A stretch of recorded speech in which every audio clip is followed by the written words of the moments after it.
Welcome to the Learning Design and Mastermind podcast that bridges the world of instructional design and many interesting topics related to instructional technology. I'm Didian Barreto, I'm your host, and I am thrilled to be your guide as we explore these exciting topics. In each episode, we explore the latest trends, practical tips from professionals in the field that can help you deliver exceptional learning experiences, but also things that you may need to know as you dive into this field. So here with us today is Chelsea Townsend. She is actually an MIT student. And Chelsea, and we're going to talk more about all that in here. So Chelsea, could you please tell us more about yourself, your current position, and what you do? Absolutely. Thank you so much for having me, Dr. Barreto.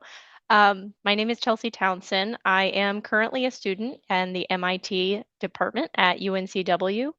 And right now, my current career is in sales enablement. So I work at a cybersecurity company as a field enablement manager, where I enable salespeople to do their job better, learn the materials that they need to know as they are onboarding, and pretty much whatever they need to know from there on. Thank you, Chelsea. So I know because we talk about this that this is a position that you recently got, and one of the things that I know from current students, and former students is finding jobs, the process, and I wanted to kind of like discuss with you about that. So, first question to you, at what point in the program did you start seriously looking and thinking about the job search? So I think I really started considering what the job search was going to be in my first summer. So I started in January. I wanted to get under my belt what it was like to be back in school before really starting to jump into the formal job search. But once I was in the summer, I thought, man, it would be great to be able to apply the things that I am learning to a real world scenario and get that same kind of like project feel in the field. So I really started searching in summer and was able to um, go through a lot of applications, just like I know so many people do today, is go through lots and lots of applications, a few interviews, and eventually found the role that I'm at now in April. So it's been about a year, about a year of searching. Thank you for sharing that, Chelsea. And so, as part of that process, right, I want to kind of like get a little bit more sense from you. Is what did your job search process look like? If there was, you mentioned a timeline, right? Like, no, that's been a year that you have been doing this. But for example, how many applications that you put out there, what types of roles you're looking, any tips or things that you would want someone that it is, looking that they should maybe be attuned. Of course. I would say that I put out, oh man, it's always hard to think back to how many applications you really put out, right? I would say probably over 100 on the conservative side, of course. There's lots of jobs, especially when it comes to remote positions, and instructional design jobs in particular can be uh, fairly remote. So those were the first ones that I looked at and put my resume out to, but also a few local jobs as well. So one of the jobs that I did was at UNCW in the educational technology department. So that was a role that I held briefly in the university, but also continuing to put my application out to some of the more local industries in the area that just so happen to have instructional design jobs. So it was really just keeping up with where the market was, seeing what was in my area that I could make work, but then also just always kind of finding positions that fit the description that I was looking for nationwide. Well, that's really good to know. And then quite a daunting task. Like when I hear, like, saying like, wow, that's a lot of applications that you put out there. And then on that, I want to ask you, what would you say were your biggest challenges during this process? Challenges, I think, always come back to the level of customization that a lot of jobs expect with your resume, with the kind of information that you can provide about them. So I think challenges came with tailoring the application process to the role itself, because not every role that you would apply to had the same kind of, um, need for software, for example. Um, so being able to say, yes, I've had experience in this and this, but also maybe highlighting some of the aspects that they particularly want their description and tailoring your resume to that every time was definitely a challenge. But I found some ways to make that a little bit easier.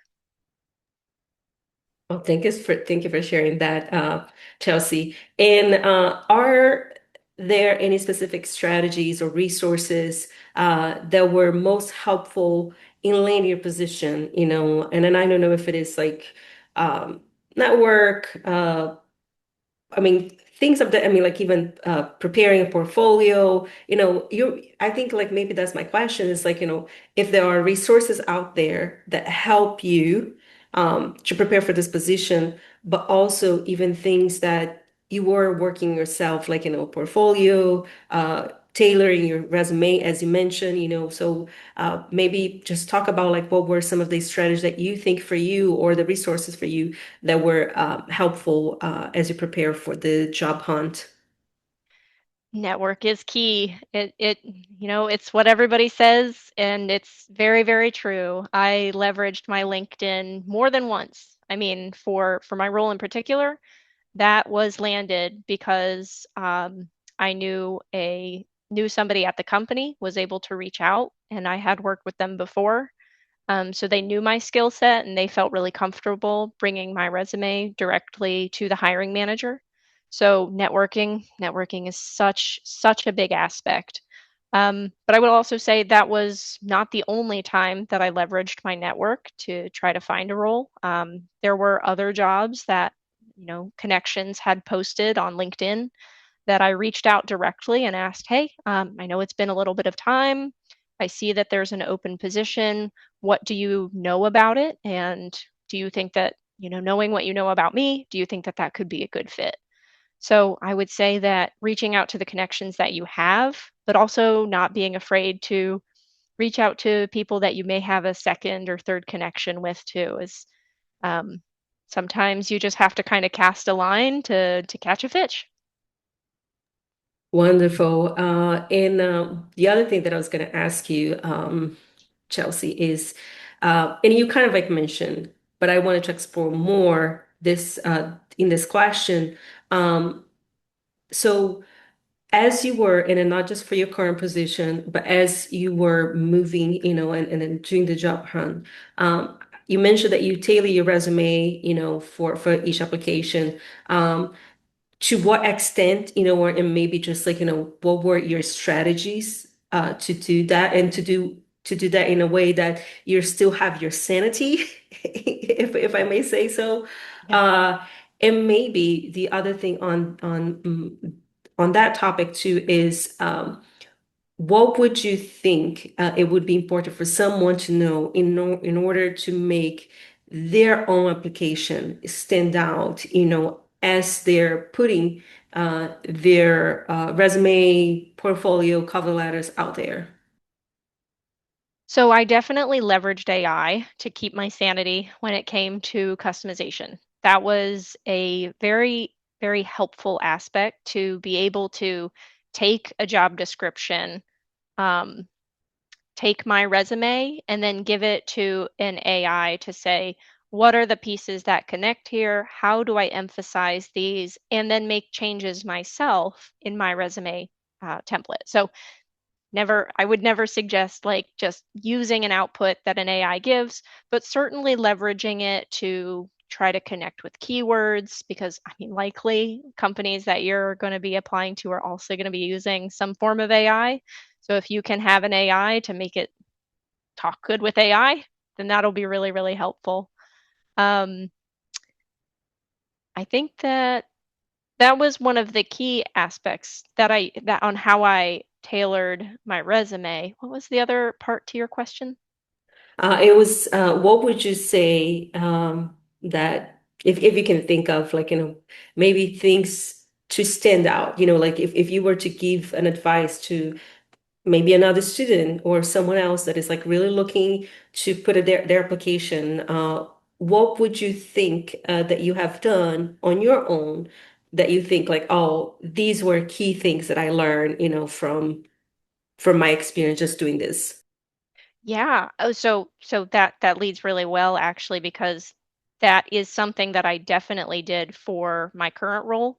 When I identified still in the job description of what they had, key aspects that they were interested in, I actually tied it very closely to the coursework that I had completed at MIT, in the MIT program.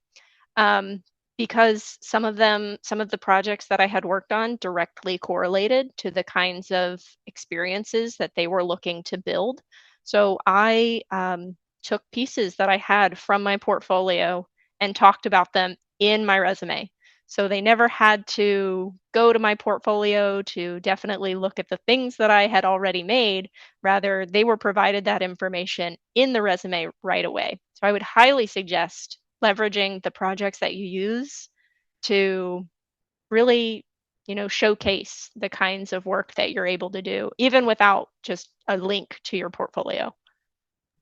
No, that's an absolutely great suggestion, Chelsea, because I do know and this is just from hearing from other people that have been on that, the interviewer side, right? Like, no, the employer side, that they always talk about that one of the things that is important for them is that they want you to do the job for them in kind of like being very clear how you fit with their needs and you being able to mapping that out. I think like, it's not only like a good instructional design strategy, like, in terms of alignment, uh, but I think it's also good for you that you've done this and suggesting to others to really pay attention and then not just think that generic resume is going to get you the job in a position. You really need to be mindful and purposeful on how to do these connections for them. Absolutely. And with that, I want to ask to you, so because I know, so we talk about the pre-preparation. Let's say now you got the next step, which is the interview. Uh, how did you prepare for your own interviews? And are there any techniques that work particularly well for you? hmm yeah, I think understanding the kind of the general questions. I mean, you can always do a Google search and asking what are top 100 most common interview questions. I think that's a really great way to start in identifying what are your strengths, what are your weaknesses, because those are, if not going to come up, they'll come up in other ways that you can really think through and showcasing, what you are good at and how you fit to a role. A technique that I still used was doing a kind of like a role play with artificial intelligence. I particularly like to use Claude, and I found being able to use the speech to text function for Claude really helped me practice phrasing that I didn't practice. I didn't have enough like real world experience to say, oh, my strengths are so and so, and this is important because so being able to say things out loud, with the AI partner, but then also with anybody else. I talked to my husband quite a few times and doing a role play of you're an interviewer, I'm the interviewee. Let me practice through how to go through those questions so that you sound really, really natural. when the interview actually comes up and prepared. That is a great suggestion for people that are listening or watching us because I'm also a very proponent of really practicing the interviews because uh, it's not easy, even if even if you have the expertise, if you have the knowledge, as soon as you're put in front of someone else, we can be self-aware, we get nervous, so the more that we can practice and feel comfortable, having that conversation. And then that's one of the things that um, I know that you had your husband, but like, for example, like we have been talking, that we in the program, we try to get people if they don't have someone to do that mock-up interview, that we can also do that for them as well, like do that kind of like mock-up just to help it out. Yeah. And Chelsea, I appreciate you saying this because sometimes we say and tell people practice, practice, but people don't take that suggestion It's so seriously. hard. It is really hard to take the time to do it, but I think that that comes with any kind of learning, right? Like you have to practice, you have to do the hard thing because it's the only way that you get better. And I know it's uncomfortable sometimes to even listen to maybe a recording of yourself, but it's very important still to be able to get it out of the way, right? Like just kind of do the hard thing, you'll learn, you'll get better, and more than likely you'll be able a little bit more prepared for when the actual interview comes along. Thank you for sharing that. And my next question to you is, so maybe what would you say are your two or three you must do actions that people should take early if they want to secure a job before graduation, or even giving your own experience just to prepare itself. Because I keep thinking, like, maybe someone that is not just a student, but they are in the job market, right? Like, where they're looking for it. What would be maybe some of your here are three things that they definitely should do? Well, first thing is definitely to start early. It took me a year to find what I consider my perfect job. And to be honest, there were plenty of rejections along that way, some where I didn't get very far into the process, and some where I did get a little bit further into the process. And those were really, really hard times. So to start early, but then also not to feel discouraged when those kinds of rejections happen, because the next best thing is going to be around the corner. It's hard to wait and it's hard to hope after, going through so much, and you definitely testify to that, but you know, you never know when the most perfect job is going to be right around the corner. So, um don't lose hope and keep pursuing. Something is definitely out there for you. Thank you. And then you mentioned this, and then I was going to ask you, especially regarding rejections, because it is one of the things none of us like to talk, and I think like it's also important to talk about it. How did you handle them, or maybe even how did you reframe the rejections in a way that maybe you could use that experience to something positive on your next time? Well, the positive is definitely that no matter where you are in the process, it's still practice. Even if a rejection comes at the end, it's still talking through it. You've still gotten better. So apply what you've learned from one interview to another. Now, as far as how I processed those things, it's hard, and I definitely was pretty upset when I got pretty far into an interview process and it ended with a rejection. I won't lie, I was not happy in the few days after that because it is really discouraging. But you have your moment of grief. You try to move on and look for the next best thing. I think that that's the only way that you can really handle it because that's just how life goes on. Thank you. And my next question to you is so what kind of advice would you give to someone or a student who feel overwhelmed or unsure about starting the process? And I can give you an example. I heard this case of a student, that it was thinking that they need to graduate in order to actually plan for the job, right? And so in your own experience, so could you talk about maybe if they're feeling overwhelmed or even unsure about like their skill set, what advice would you give them, to overcome that? Well, the best advice I can give is to take advantage of the resources that you already have, especially if you haven't graduated or even if you're recently graduated.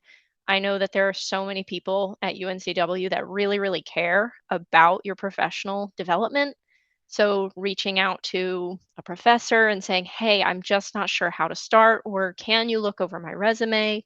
Taking advantage of the Career Center, which is open to all students, having them look over your resume, or even trying to figure out, where to do your job search. There's a lot of job boards nowadays where it can be very overwhelming, but just doing the first taking the first step and doing the first job application will take a lot of that weight off. It's again, it's hard, especially when you have to go through the process of trying to develop a resume. But there are a lot of tools now that can make that process a lot faster. I know not everybody is a big fan of AI, but it it is a very useful tool that you can take advantage of for your betterment. So, throwing in these are the classes that I've taken, these are the projects that I've worked on. How do I translate that into a professional resume? Those are great first small steps. But as I said earlier, you can't put it off. I think I did that when I was an undergrad. I didn't do a lot of job searching before I graduated and had a few months of sitting around still sending out tons and tons of resumes before I finally was able to find something. I think I learned my lesson this time around. So, starting early, using the resources that you have and the people around you that care about you. Thank you. And so I'm looking at our time and we are close to that time. And I have one question. I mean, my last question for you is what is maybe one piece of advice that you'd like to leave for a current student or even, to your own self, right? Like, you're starting this program again. What would you tell yourself, or what would you do differently, that someone can, oh, I'm going to remember this and I'm going to do, or I'm going to pay attention to this? I mean, really taking like I think a great piece of advice is using your classes as how you want your job to be. So there's a lot of opportunity for project work that I specifically used where I had my skill set that I knew of, which was sales enablement. I was in sales enablement before. I knew it was where I wanted to be. So when projects came up, I used that prerequisite knowledge that I had and used the learning principles that I was getting from class to apply it. So that helped me not only make my skills better in the field that I wanted to re-enter, but it also gave me my portfolio pieces that inevitably, proved to my employer that I knew what I was talking about and that I was capable. So my piece of advice for anybody starting in the program or even going through it is, um, yeah, use your classes for the role that you want to get. Thank you, Chelsea. That is a very wise advice because I honestly comment a lot to that. the learning is like it's each one of you journey, like, right? Like it's your own journey in this process. But what is beautiful about what you said is that some people sometimes they just want to check a box. Okay, completed this, done this. It's just an assignment, right? Like they're taking some of these pieces as an assignment, but they are going to be what is building your own portfolio. And then if you're not tailor even them carefully when you have an opportunity to either present your portfolio or talk about what you have created for these classes, is going to be uh, meaningless because you have not connect the dots. And what I think like what you did and then this is me interpreting everything that you have said so far. You have done a great job of connecting these dots, right? Like not only what am I gaining from classes? How am I aligning this with the jobs that I'm looking for, and even to the ones that I truly think that I have a shot to get the job that you want. So Mm. I just thank you so much for sharing all of this. Yeah, thank you so much for having me. I know that the job market is really tough right now, and I know that it's really discouraging. But I just want to encourage everybody that listens to this to say your work matters and you can find something that will be fulfilling for you. So keep at it. It's hard work, but you got it. Thank you so much, Chelsea. I appreciate you sharing all this with us. And thanks for everyone that is listening to us or watching us. Bye.